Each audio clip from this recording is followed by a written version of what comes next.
Hello mga karadyo, magandang hapon. Ang oras ay alas 4 ng hapon. Medyo maulap tayo ngayon ha. Okay. Ito yung aking ginawa ngayon. Ang tawag natin dito ay hybrid. Hybrid 4-element Yagi. Okay? Ano ba itong hybrid? Ba't ko tinawag na hybrid 4-element Yagi?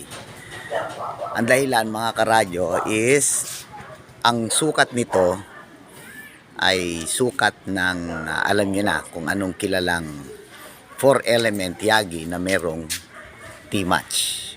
Okay?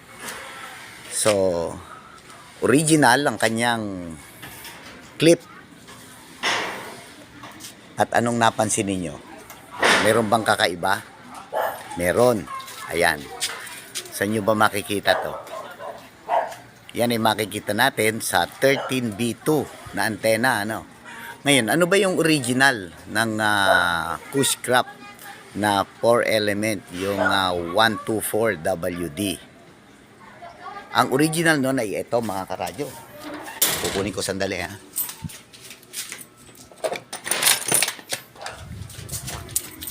Ito, yan. Okay? So, yan yon. Yan ang original niyan. It's 75 ohms. 75 ohms na ang haba ay 24 inches. Hindi ko lang matiyak kung ano ang velocity factor. Either 80, 83, or 85 yung ginamit ng Cushcraft dito. Pero for sure 75 ohms ang nakalagay. Pero ngayon, ang inilagay natin ay yung box mismo ng 13B2. Ayan siya.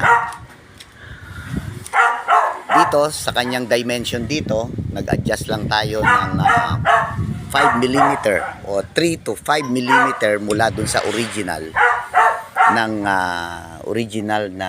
13B2. Kasi ang 13B2 is 3.5 cm. Ito ay 3.8 or 3.9. Pero ang ginamit natin na box, na balloon, ay yung ginagamit mismo ng 13B2. Original yan ha mga karadyo. Original yan. Kaya ang original dito ay yung clip, at itong box. Okay? So yan. Ngayon, ano naman ang SWR nito? Ano yung naging outcome ng SWR nito mga karadyo? Well, medyo itingala natin para wala siyang obstruction. Okay? Titignan natin. Okay. Ano ba? Ingay ng aso ko. Ayan, eto siya. Yan mga karadyo. 144 to 146. Ang nakikita nyo kagad ay yung return loss niya. Lahat ay below minus 20 dB. Okay. Ngayon, kung titingnan natin yung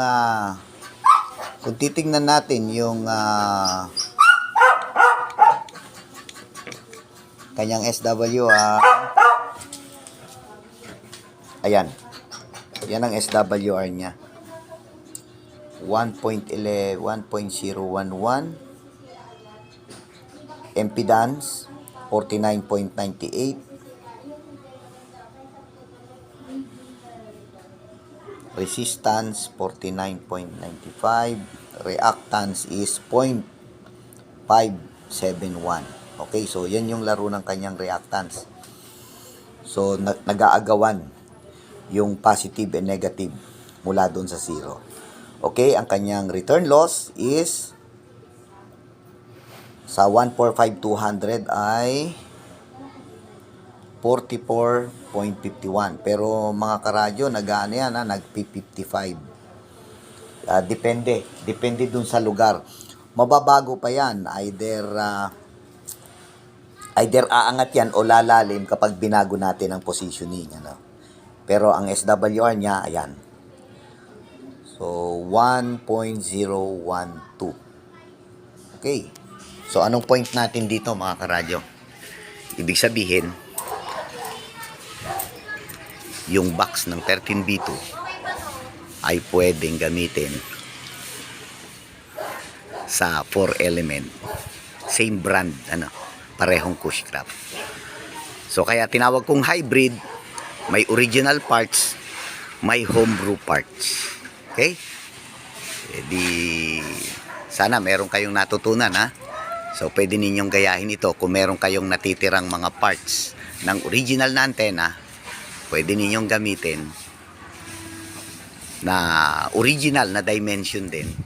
Or, pwede rin pagpalitin kung talagang, halimbawa, so, ibig sabihin nun, itong kable na to, ay pwede ring ilagay doon sa 13B2. So, parang ganun lang yun, di ba? Ayan.